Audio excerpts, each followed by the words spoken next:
अरशद शरीफ के कातिल अब तक क्यों नहीं पकड़े गए और हुकूमत पाकिस्तान इतनी बेहिस क्यों है, ये हम आपको आज के व्लॉग में बताएंगे। सदर आरफ अलवी साहब ने ऐवान सदर खाली करने के बाद दोबारा अपना क्लिनिक ज्वाइन कर लिया है। अब वो लोगों के दांत ठीक कर रहे हैं। क्या ये बुरा किया है या ठीक किया है, ये भी हम आपको आज के व्लॉग में बताएंगे। और शहरयार अफरीदी साहब ने आर्मी चीफ को बाप करार दिया था, उसके बाद ये मामला फैलता चला जा रहा है। क्यों फैल रहा है ये भी हम आपको आज के व्लॉग में बताएंगे। और मरीम नवाज़ ने बहुत अच्छा इनिशिएटिव लिया है कि इन्होंने 500 यूनिट तक बिजली इस्तेमाल करने वालों को मुफ्त सोलर पैनल देने शुरू कर दिए, लेकिन थोड़ी सी फ़ीस होगी। ये इस सहूलत का फ़ायदा कौन कौन उठा सकता है, ये भी हम आपको आज के व्लॉग में बताएंगे। और वजारत दाखिला ने ट्विटर पे अपना एक ऑफिशियल वर्जन दे दिया है। अब पाकिस्तान के अंदर ट्विटर खुलेगा या नहीं खुलेगा, ये भी हम आपको पूरी तफसील के साथ इसी व्लॉग में बताएंगे। लेकिन व्लॉग की तरफ जाने से पहले मेरी आपसे रिक्वेस्ट है कि चैनल को सब्सक्राइब ज़रूर कीजिएगा और ये जो बेल आइकन है इसको ज़रूर प्रेस करें ताकि नोटिफिकेशन आपको मिलता रहे। और हमारी रिसर्च के मुताबिक हमारे 70% व्यूअर्स ऐसे हैं जिन्होंने अभी तक इस चैनल को सब्सक्राइब नहीं किया, तो आपसे रिक्वेस्ट है कि सब्सक्राइब करें। और यही वो सपोर्ट है, यही वो फेवर है जो आप हमारी कर सकते हैं। अस्सलाम वालेकुम नाजरीन, मैं हूं फ़ारूक अब्बास, न्यूट्रल बाय जावेद चौधरी में। नाजरीन, सहाफ़त एक ऐसा शोबा है जो ख़तरात से भरा हुआ है। ज़िम्मेदारी तो उठानी ही होती है अपनी ख़बर की आपको, लेकिन इस खबर को आप तक पहुंचाने के लिए जिन ख़तरात से निपटना पड़ता है उसका शायद आपको अंदाज़ा भी ना हो। और इसमें बहुत से हमारे ऐसे सहाफ़ी हैं जो शहादत नोश फरमा लेते हैं। अरशद शरीफ साहब का नाम उनमें सर फहरिस्त आता है। अरशद साहब को क्या इंसाफ मिला, नहीं मिला, या उनके साथ दर हकीकत हुआ क्या था, इसकी डिटेल जानते हैं। अच्छा, अरशद शरीफ साहब क्योंकि हमारे कुलीग भी थे, बड़े अच्छे दोस्त भी थे, गो उनके साथ को बहुत ज़्यादा मेरी को राज़ और नियाज़ नहीं था, लेकिन एक बड़ा अच्छा रिलेशन था। मेरे साथ जब वो मुलाकात करते थे, मेरी रिस्पेक्ट करते थे, मैं उनकी रिस्पेक्ट करता था। व्यू का बहुत ज़्यादा फ़र्क था क्योंकि वो बहुत ज़्यादा जज्बाती थे और ब्लड प्रेशर उनको हो जाता था। उसके बाद जो कुछ हुआ वो सब के सामने है, क्योंकि उन्होंने एक साइड ले ली जो ज़ाहिर उस वक्त मुनासिब नहीं थे। अगर वो सिर्फ सहाफ़ी रहते तो ज़्यादा बेहतर था, लेकिन क्योंकि वो सहाफ़ी से थोड़े से बाहर निकल के उन्होंने बाकायदा एक पॉलिटिकल पार्टी के साथ अटैचमेंट कर ली, जिसके ज़ाहिर कोई ना कोई नुकसान तो होना ही था। ये याद रखें कि दुनिया का कोई भी मुल्क हो, वो फर्स्ट वर्ल्ड हो, सेकंड वर्ल्ड हो या थर्ड वर्ल्ड हो, उसके अंदर इस्टेब्लिशमेंट तगड़ी होती है। आप नहीं हो सकता कि आप स्टेट के ख़िलाफ़ लड़ें और उसके बाद फिर आप उसी स्टेट के अंदर को आराम से ज़िंदगी गुजार सके। कहा जाता है कि ऊपर अल्लाह नीचे स्टेट, इन दोनों के साथ नहीं बिगाड़ना चाहिए। तो उस वक्त इमरान खान साहब के साथ साथ बहुत सारे लोगों ने स्टेट के साथ बिगाड़ लिया, तो जिसकी वजह से उन्हें यहाँ से मुल्क से बाहर जाना पड़ गया। फिर वो दुबई चले गए। वहाँ पर दो स्टोरीज़ हैं। इस्टेब्लिशमेंट ये कहती है कि हमने किसी किस्म की कोई इंटरवेंशन नहीं की और हमने कतन ये नहीं कहा कि इनको यहाँ से निकाल दिया जाए, जबकि ARY के लोगों का कहना ये है कि वो अपने अपार्टमेंट में बैठे हुए थे। फिर वो लोकल वहाँ की गवर्नमेंट आई और उसने कहा जी आप फौरी तौर पे यहाँ से निकल जाएं, और उसके पीछे हमारी इस्टेब्लिशमेंट जो था उनका डंडा था वगैरह वगैरह। लेकिन अब सवाल ये है कि बहुत सारे लोग इस वक्त भी वहाँ पे दुबई के अंदर हैं जो स्टेट को मतलूब हैं, लेकिन स्टेट ने आज तक उनको तो वहाँ से नहीं निकलवाया। सिर्फ अरशद शरीफ को क्यों निकाला गया, ये भी है। अब उन दिनों में क्योंकि मेरी जब जनरल बाजवा साहब से मुलाकातें हुई थी बहुत ज़्यादा, तो अरशद शरीफ साहब का जो केस था वो भी उस वक्त डिस्कस हुआ था। अब उस वक्त जनरल बाजवा साहब ने ये बताया कि मुझे ये ख़बर जो थी वो सुलेमान इकबाल साहब ने दी थी कि अरशद शरीफ जो है वो कत्ल हो गया है कीनिया के अंदर। कल रात के वक्त उनका फ़ोन आया और मैं जाग रहा था, तो मैंने उनका फ़ोन सुन लिया, तो उस पर उन्होंने कहा कि अरशद कत्ल हो गया। तो मैंने उनसे पूछा कि कौन सा अरशद, तो उन्होंने कहा जी अरशद शरीफ। तो मैंने कहा ये तो बहुत बुरी खबर है, अफसोसनाक खबर है, तो कहाँ? तो उन्होंने कहा जी नैरोबी में। तो मैंने कहा वो नैरोबी में क्या कर रहा था, क्योंकि हमारा ख्याल ये था कि लंदन में है, क्योंकि वो वहाँ से बैठ के जो ट्वीट करता था वो इंप्रेशन यही देता था कि मैं इंग्लैंड के अंदर हूँ। और मेरे लिए वो कहते हैं जी बिल्कुल नई बात थी कि वो नैरोबी में और वहाँ पर जाके कत्ल कर दिया गया। फिर जनरल बाजवा साहब का ये कहना था कि उस वक्त जब ये खबर दे रहा था सुलेमान इकबाल तो वो हंस रहा था। तो मुझे ये चीज़ बड़ी बुरी लगी और फिर मैंने उनसे कहा कि आप सुलेमान साहब, अजीब सी बात है कि आपका कुलीग है, अभी ताज़ा वो फौत हुआ है और आप हंस रहे हैं, तो ये नहीं आपको करना चाहिए कम से कम। तो फिर मैंने उनसे पूछा कि इसकी डिटेल क्या है सारी, तो उसने कहा जी मैं पता करके आपको फिर बताता हूँ। उसके बाद फिर उन्होंने कहा जी वो फ़ोन बंद हो गया।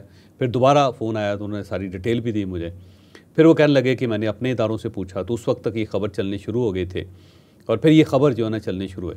फिर उस वक्त बहुत ज़्यादा प्रेशर आया और ये इस्टेब्लिश करने की कोशिश की गई कि इसके पीछे इस्टेब्लिशमेंट है।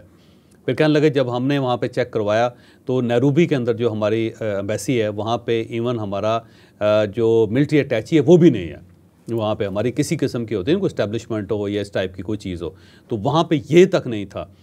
तो फिर ये ज़ाहिर है पूरा प्रोपेगेंडा किया गया, हम बड़े उस पर परेशान भी हुए और समझ नहीं आ रही थी कि हम इस सारे दाव को कैसे धोएंगे, क्या करेंगे। फिर उन्होंने एक और इंकशाफ किया कि हमने फिर ये किया कि वहाँ जो अंडरवर्ल्ड थे उन तक से रब्ता किया हमारे लोगों ने, ये मालूम करने के लिए कि वहाँ से कोई चीज़ निकले कि ये क्या वाक़या हुआ है और किस बुनियाद पे हुआ है और किसने किया है और क्यों, किसने कत्ल करवाया, क्यों करवाया, वगैरह वगैरह। फिर वो कहने लगे अभी उसकी रिपोर्ट नहीं आई थी तो मेरी रिटायरमेंट होगी, और फिर मैं चला गया।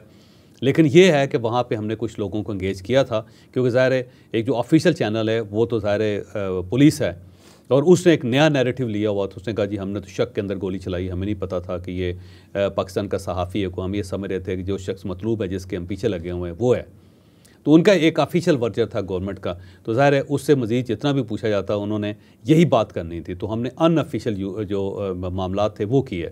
तो फिर हमने अनऑफिशियल चैनल जो उनको एक्टिव किया कि इसके बारे में कोई ख़बर मिल सके। लेकिन जनाब बाजवा साहब का ये कहना था कि हमारा इसके अंदर कोई अमल दखल नहीं है। फिर उस ज़माने की जो इस्टेब्लिशमेंट थी, और ज़ाहिर है उसके ऊपर भी बहुत ज़्यादा प्रेशर ये आया।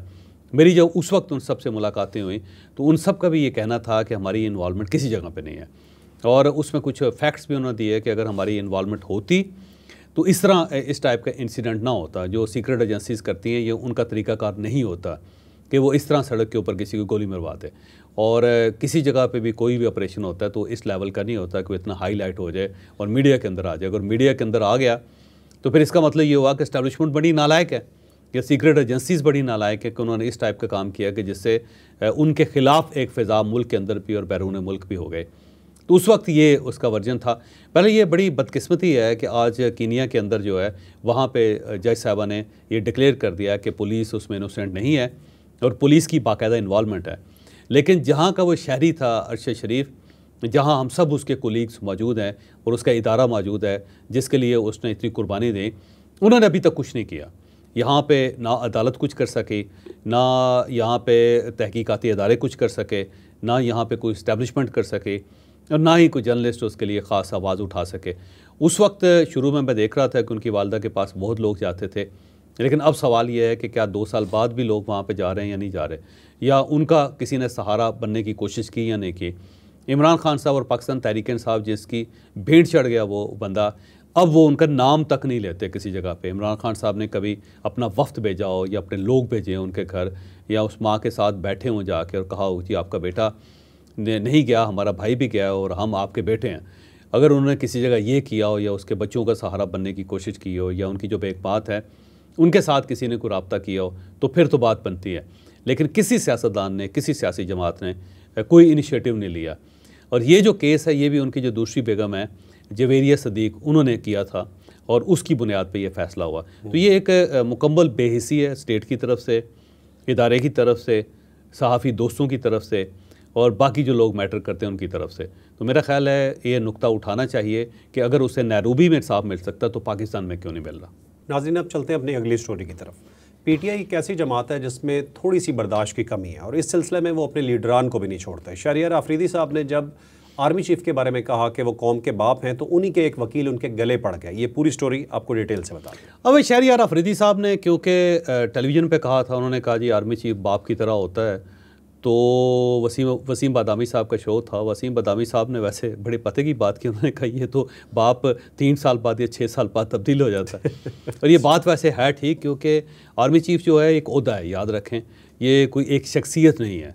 तो पाकिस्तान के अंदर क्योंकि शख्सियत परस्ती है, तो जो भी मेरा एक तजर्बा है कि मुझे भी 30 साल जर्नलिज्म में हो गए हैं और उसके बाद अब तो 55 साल का हो गया हूँ।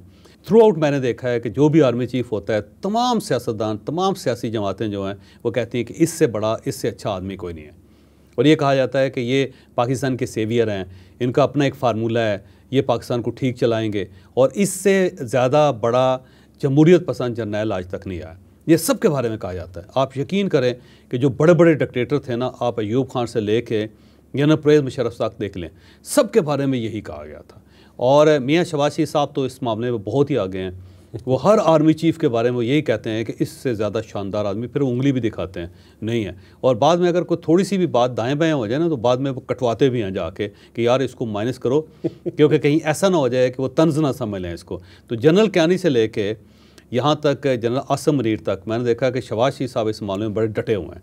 और हर जनरल के बारे में, उससे पहले अगर जनरल परवेज़ मुशर्रफ को ले लें, उससे पहले आप जितने भी जनरल्स गुजरे हैं ना सारे, कॉकट साहब को ले लें, फिर उसके बाद जंजुआ साहब को ले लें, असलम बेग साहब को, जिसके बारे में भी आप बात करेंगे ना, शहबाज शरीफ साहब जो है ना वो ट्रू पिक्चर हैं इस सियासी लॉट की, कि उन्होंने हर आर्मी चीफ़ को मुहिब वतन भी कहा है, जमहूरियत पसंद भी कहा है, इंसाफ पसंद भी कहा है, और कौम की उमंगों का तर्जुमान भी कहा है, और ये भी कहा है कि इसके होते हुए पाकिस्तान तरक्की करे। और इसमें इमरान खान साहब भी पीछे नहीं है। इमरान खान साहब देख लें, उनकी जनरल रहील शरीफ साहब के बारे में बड़ी शानदार राय थी। फिर उसके बाद जनरल बाजवा साहब के तो वो बहुत ज़्यादा फ़ैन थे। वो ये कहते थे ये जो जनरल बाजवा है ना, इनके होते हुए पाकिस्तान के अंदर जमहूरियत जो है परवान चढ़े। इतने ज़्यादा क्लिप्स हैं इमरान खान साहब के जनरल बाजवा साहब की फेवर में कि इंसान सुन के हैरान रह जाता है, बल्कि दंग रह जाता है। फिर उसी इमरान खान साहब ने जो जनरल बाजवा साहब के साथ किया और जो इस वक्त तक कर रहे हैं वो आपके सामने। जनरल आसिम मुनीर साहब के बारे में भी शुरू में इमरान खान साहब की राय बड़ी अच्छी थी। आपने देखा होगा जब वो चीफ बने तो पाकिस्तान तहरीक इंसाफ की तरफ से सफ़ेद झंडी लहराई जाती थी और कहा जाता था जी मामला ठीक हो गए। और अब जो है जो उनके बारे में कहा जा रहा है वो आपके सामने है, बाकायदा यूनिफॉर्म में तस्वीर लगा के जो कुछ उनके नीचे लिखा जाता है, जो कुछ उनके बारे में कहा जाता है, वो इंतहाई अफसोसनाक है।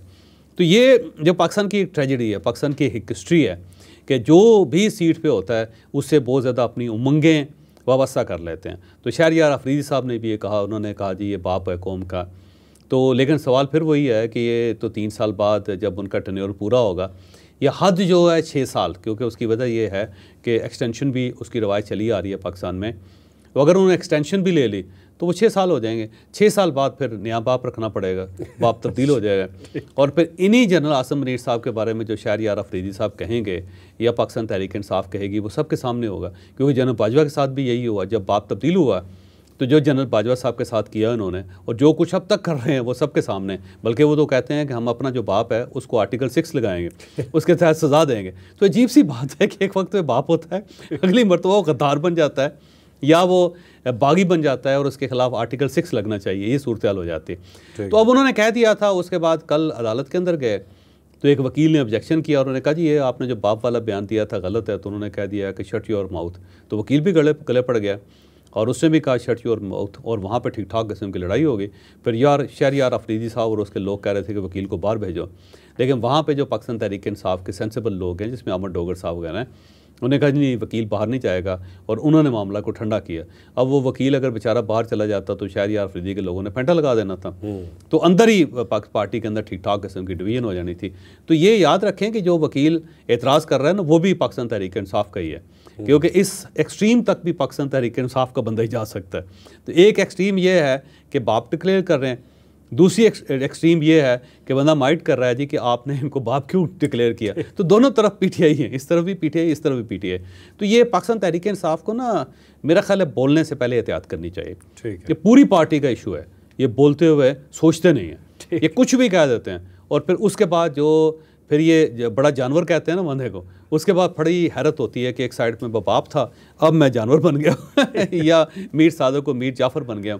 तो फिर वो दूसरी गोली जो होती है उसे निकलना मरीज़ के लिए खासा मुश्किल हो जाता। तो चौधरी साहब अगर ये कहें कि यूनिफॉर्म में सगा बाप होता है और यूनिफॉर्म उतरने के बाद सौतेला बाप हो जाता है, नहीं बाप नहीं, फिर बाप तो नहीं रहता, फिर तो वो आर्टिकल 6 लगना चाहिए उसके ऊपर। ठीक है। नेक्स्ट स्टोरी हमारे पास जी आरिफ अलवी साहब के हवाले से एक बहुत अच्छी रिवायत उन्होंने कायम की। इससे पहले में यूरोप में और पढ़े लिखे माशरों में ये चीज़ नज़र आती थी। अब अलवी साहब ने ऐसा किया क्या है जिस पे हम उनकी तारीफ़ करने पे मजबूर हो गए, ये डिटेल बता। देखिए सदर आरिफ अलवी साहब जो हैं वो उनके बेटे ने 2 दिन पहले एक ट्वीट की थी जिसके अंदर उन्होंने ये बताया कि एक थिएटर है जिसके अंदर एक खातून है या मर्द है, वैसे बज़ाहिर ऐसा महसूस होता है कि वो खातून है, उनका मुंह खुला हुआ है और आरिफ अलवी साहब जो उनके दांतों का इलाज कर रहे हैं, क्योंकि डेंटिस्ट है ना आरिफ अलवी साहब। और फिर उसके बाद उन्होंने लिखा कि 55 साल का तजर्बा है इनका और ये वापस अपने काम पे आ गए। तो उसके ऊपर मजाक बहुत उड़ाया जा रहा है। एक तो ये कहा जा रहा है कि जो आरिफ अलवी साहब है इसका मतलब 19 साल में डेंटिस्ट बन गए थे, क्योंकि 74 साल उनकी उम्र है, और अगर 55 साल का तजर्बा है तो इसका मतलब 19 साल की उम्र में डेंटिस्ट बने।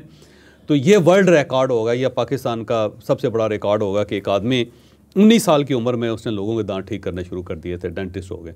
तो ये वैसे मेरा ख्याल है इतनी बड़ी बात नहीं है जिसके ऊपर एतराज़ किया जा रहा है। दूसरा एतराज़ ये किया जा रहा है कि जी आरिफ अलवी साहब अपनी औकात पे आ गए और देखें यही काम था जहाँ से स्टार्ट हुए थे वहीं पे वापस आ गए, और पंजाबी वो कह रहे हैं जिथे दी कोती होते अकलौती वगैरह वगैरह इस टाइप की बातें कर रहे हैं।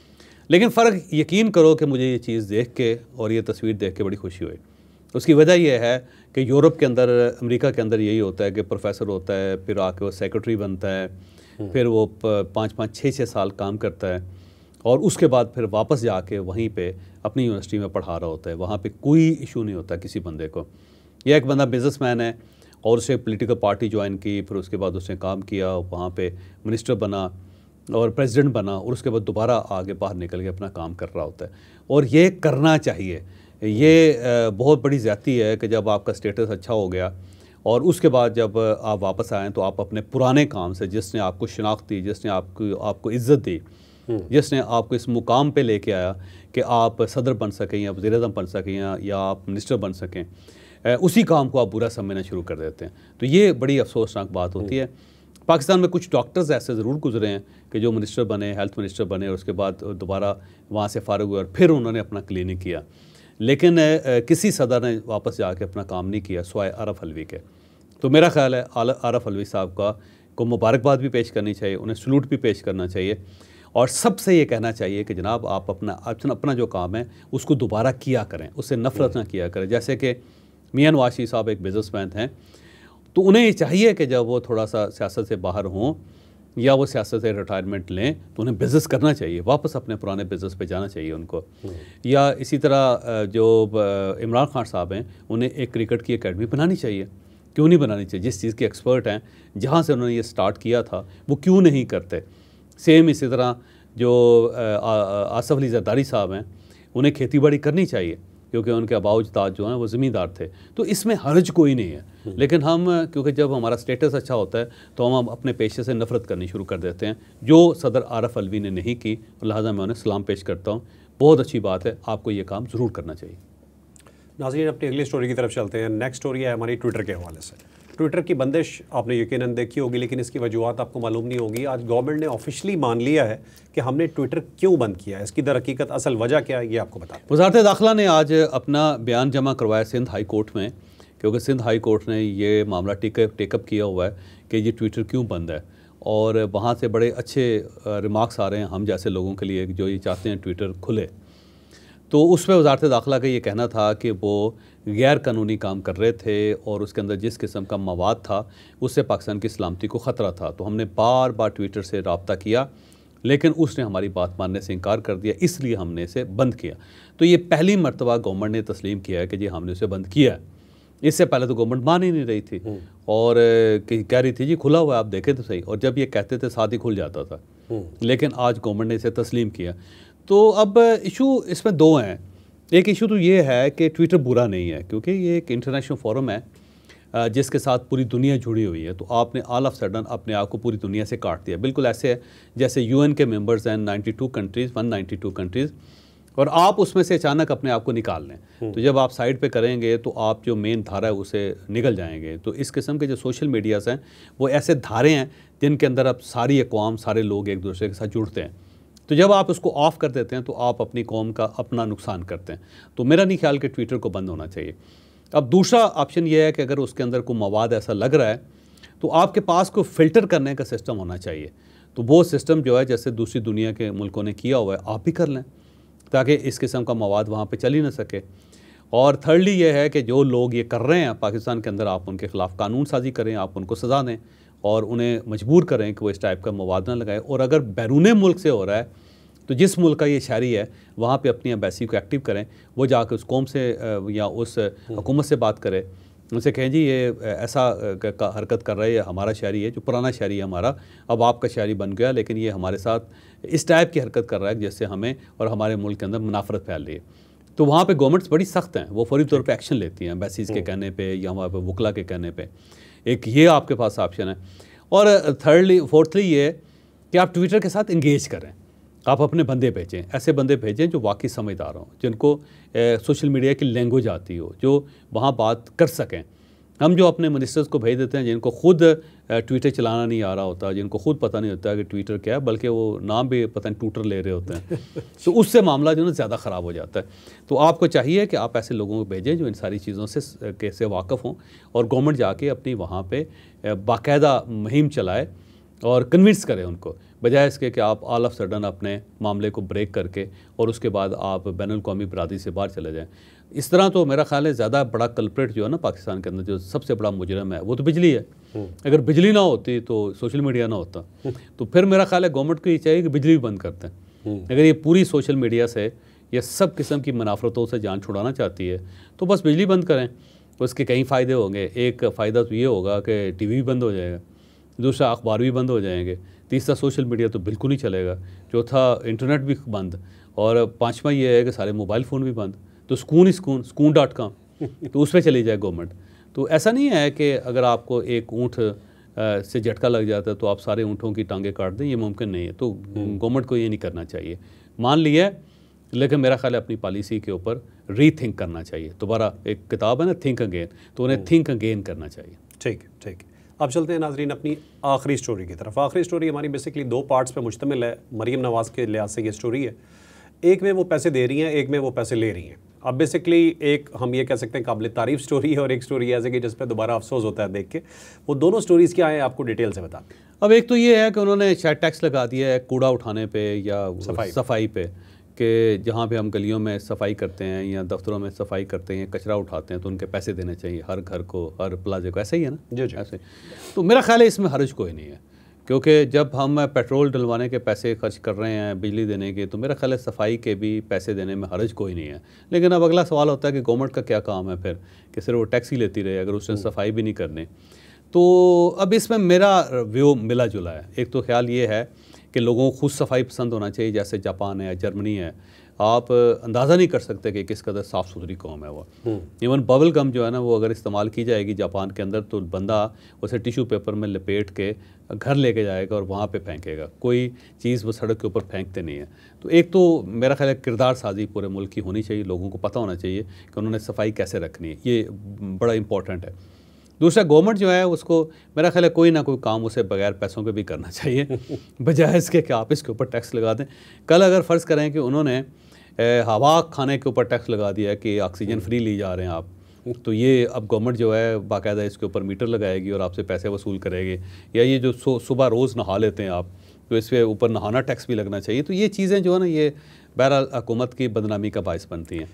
तो उन्हें सोचना चाहिए इन चीज़ों पे कि कोई काम तो कोई ज़िम्मेदारी तो अपनी ले ले। दूसरा, उन्होंने सोलर पैनल देने का फ़ैसला किया। उन्होंने ऐलान किया है कि जनाब अगर आप 50 यूनिट से लेके 500 यूनिट तक इस्तेमाल कर रहे हैं तो आपने सिर्फ 10% देना है, और वो भी किस्तों में देना है, और बाकी जो सारे पैसे वो गवर्नमेंट देगी और आपको सोलर पैनल दिया जाएंगे। उससे उनका ख्याल ये है कि बहुत सारे लोगों के घरों के अंदर उजाला हो जाएगा, कम से कम गर्मियाँ अच्छी गुजर जाएंगी उनके। अब इसमें 2 स्टोरीज़ हैं। एक तो ये है कि मेरा ख्याल अच्छी बात है कि करना चाहिए, लोगों का ख्याल रखना चाहिए, और अगर ये हो जाता है तो बहुत ही अच्छा है। अब इसका दूसरा एंगल ये है कि कुछ लोगों का कहना है, अब ये कहना याद रखिएगा कि इसके अंदर जुनैद सफदर साहब की इन्वेस्टमेंट है और शरीफ फैमिली की अपनी इन्वेस्टमेंट है। वो बाहर से सोलर पैनल ला रहे हैं और बाकायदा यहाँ पे कंपनीज बन गई हुई हैं, उसका टैक्स कम हो गया हुआ है। बाहर से मंगवा के गवर्नमेंट सबसे बड़ी ख़रीदार है, तो अब जब गवर्नमेंट ख़रीदारी करके वो लोगों को थप देगी तो उसमें अरबों बल्कि खरबों रुपए के आगे पीछे होने का चांस है, क्योंकि वो ये कह रहे हैं कि जिन जिन कंपनियों से ख़रीदा जाएगा आप कभी उनका ऑडिट करके देख लें कि ये कौन है और इनके पीछे कौन है। तो अब ये कहा जा रहा है कि ये शरीफ फैमिली जो है ना, उन्होंने अपनी कंपनीज खड़ी करती हैं और अब वो अपनी कंपनीज जो हैं वो बाहर से सोलर पैनल इंपोर्ट करेंगे या वो यहाँ पे भी बनाएंगे और उसके बाद वो जो है ना गवर्नमेंट ख़रीद के लोगों को दे देंगे। अब अगर ये बात ठीक है तो मेरा ख्याल है फिर मरीम नवाज़ साहिबा को सोचना चाहिए कि कहीं ऐसा ना हो कि उनकी गवर्नमेंट ख़त्म हो और उसके बाद एक बड़ा करप्शन केस बन जाए उनके ऊपर, उसका सोचना चाहिए। जैसे कि एक पुरानी सी बात है कि गुजरात के अंदर चौधरी साहबान ने अपने दौर में हेलमेट लाजमी करार दे दिया था कि हर सूरत यहाँ पे मोटरसाइकिल वाले हेलमेट इस्तेमाल करेंगे। वैसे तो होना चाहिए, पूरे पाकिस्तान में होना चाहिए, लेकिन वहाँ पे बड़ी सख्ती की गई। और फिर ये खबर निकली कि जी उन्होंने पहले हेलमेट बनाने की फैक्ट्री लगाई थी वहाँ पे, और उसके बाद पुलिस को कहा कि जनाब गुजरात के अंदर जो है ना कोई बंदा मोटरसाइकिल बगैर हेलमेट के नहीं चला सकता। तो वो उन्होंने अपने हेलमेट बेचने के लिए किया। तो अभी अल्लाह बेहतर जानता है कि स्टोरी ठीक है या गलत है, लेकिन ये मुझे याद पड़ रहा है कि इस टाइप की स्टोरी आई थी। तो कहीं ऐसा ना हो कि आपने सोलर पैनल खरीद रही हो, तो बजाय इसके कि आप बाज़ार में फ़रोख्त करें और वहाँ पे बिके ना, तो गवर्नमेंट कहती है कि हम खुद ही ख़रीद के लोगों को दे देते हैं। तो अल्लाह बेहतर जानता है, लेकिन बहरहाल ये जो ऑप्शन है बहुत अच्छा है, इनिशिएटिव बड़ा अच्छा है। इससे गरीब आदमी जो है वो बिजली के अजाब से बच जाएगा। ठीक है नाज़रीन, मरियम नवाज़ सफाई की तो बात कर रही हैं, लेकिन देही इलाकों में भी सफाई की बात कर रही हैं। अब देहातों में वो कैसे सफाई करेंगी और ये पैसे वो कैसे इकट्ठे करेंगी, ये भी अल्लाह ही बेहतर जानता है। लाइक शेयर सब्सक्राइब करना ना भूलिएगा। इजाज़त दीजिए, अल्लाह हाफ़िज़।